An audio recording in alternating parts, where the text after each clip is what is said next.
Pigbisto bilang overall champion ang lumad ba sa kanon uan sinulog festival kan Cebu City sa pigkonduser na Kasanggayahan Festival, National Festival of Festivals kasuudma sa Sorsogon Sports Arena sa Sorsogon City. Apwera sa 4 million pesos na grand prize, na iuli maninda ang 300,000 pesos na papremyo para sa Best in Moving Choreography, asin 200,000 pesos para sa Best in Costume.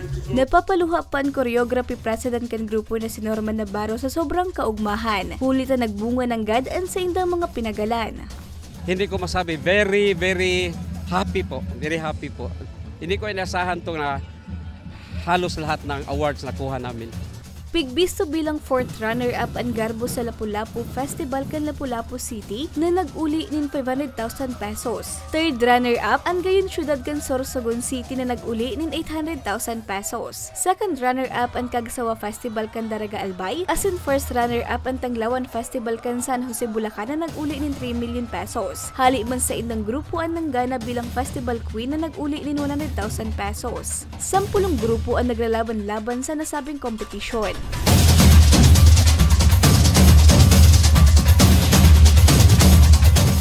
Daiman ng Gana alagad orgulyo na para sa pamayukan Maharlika Dance Group kan San Jose Antipolo City na makabali digdi. Actually, this is one of the unforgettable moment and experience that we had. Yan. Kasanggayahan is so special, especially yung mga tao ng Sorsogon. Very welcoming sila, very hospitable. So hindi kami nakaramdam ng pressure and yung bigat ba na kasi very welcoming sila. Mararamdaman mo kung gaano kabait yung mga tao ng Sorsogon. Labi man ang kaugmahan ni Lani na mahilingan man iba-ibang festivals ka nasyon.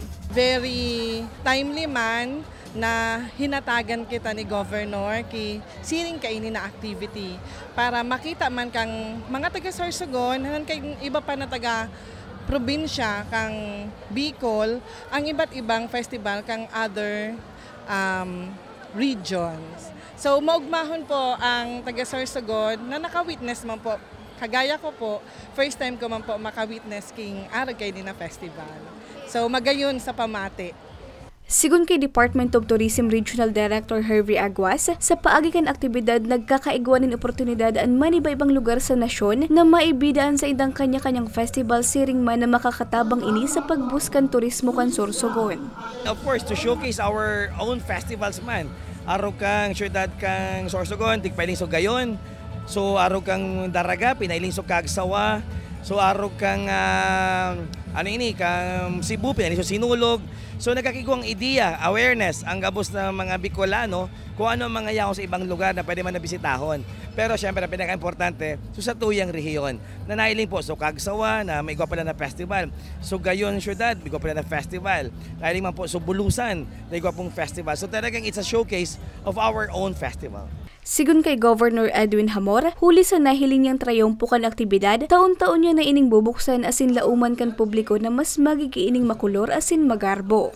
Expectation parati yan ng tao. Naniniwala ako na hindi nakukontento ang tao. Parating level up. Hindi po pwede tayo bumali.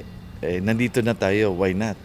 Ganun naging ugali ko sa buhay ko bilang gobernador. That's why yung mga programa ko 7K, na namatean na ng probinsya ng Sorsogon, by next year, it will be 7K plus. So, sa dahilan na lahat ng tao hindi nakokontento. So, we have the power, we have the strength. Nandito ang operasyon ng mga taga-Sorsogon, why not? Strive natin to attain progress for the province of Sorsogon. Parte ang Kasanggayahan Festival, National Festival of Festivals sa 50th Golden Anniversary kan Kasanggayahan Festival, asin sa ika-130 founding anniversary kan Sorsogon. Para sa mga baratang tatak Bicol, Regine Boy.